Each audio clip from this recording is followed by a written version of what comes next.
you know, we still have some Earth Angels behind us, and we need to have their back. It's not easy doing what they're doing in the situation that they have to do it in. 2 years ago, the Natural Defense Resource Council petitioned the United EPA to remove the RCRA exemption from frack water. The frack water is very toxic, but it is exempt. So what we've done is we have drawn up a letter of support, and we are asking our elected officials to sign the letter of support that will go to the U.S. EPA Administrator Lisa Jackson, as well as one of her top assistants. If we can get the RCRA exemption removed, we can shut down fracking in Ohio. They would have no place to put all of the waste in Ohio and no place to put it from Pennsylvania, and we're told that the waste will also be coming from New York once they open up New York for drilling. At Power Shift this past summer, we had this letter, and Representative Antonio signed it, as well as Senator Skandel.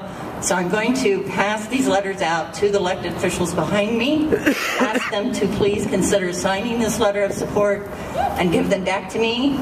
And then I challenge you, as citizens, when you go into the building, to your house behind me and your house across the street, please see me to get a copy of this letter of support and get your elected officials to sign on. Not only here in Columbus, but back home. Ask your mayors, ask your county commissioners, ask your township trustees, be in every elected official's face that you can.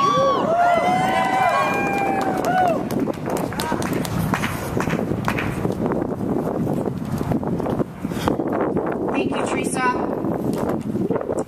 It is now my distinct pleasure to introduce Representative Driehaus from Cincinnati, who introduced the moratorium legislation in the Ohio House, as well as Representative Winburn from the Dayton area.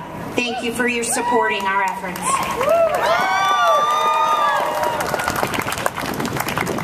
Thank you. It's a pleasure to be here, and thank you all for being here. It means a lot. It means a lot to have support. I introduced, along with Representative Tracy Hurd, the House Bill 345, which calls for the moratorium on fracking in the state of Ohio. I'm going to read to you very briefly what it entails, because it's been talked about in rather extreme terms. And I want to tell you what's in this bill so that you understand it, and then you can go talk about how responsible and how reasonable this piece of legislation is.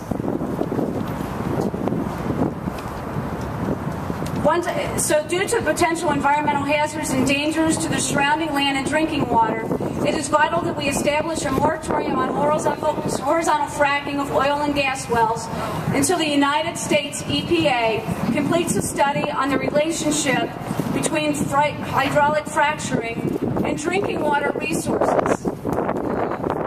Such seems rather simple to me.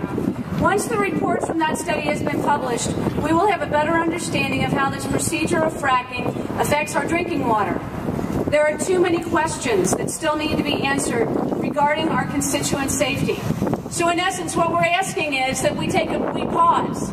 We let the U.S. EPA come forward with a study that links the impact of fracking to drinking water.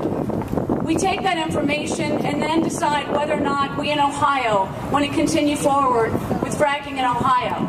They're having interested party meetings at the federal level. They're doing very extensive work on this. And why wouldn't we want to benefit from the work that they're doing at the federal level? And so that's what this bill asks for. So let me give you a status of the bill. We introduced it a month ago, and we've asked for hearings on the bill in the Ag Committee.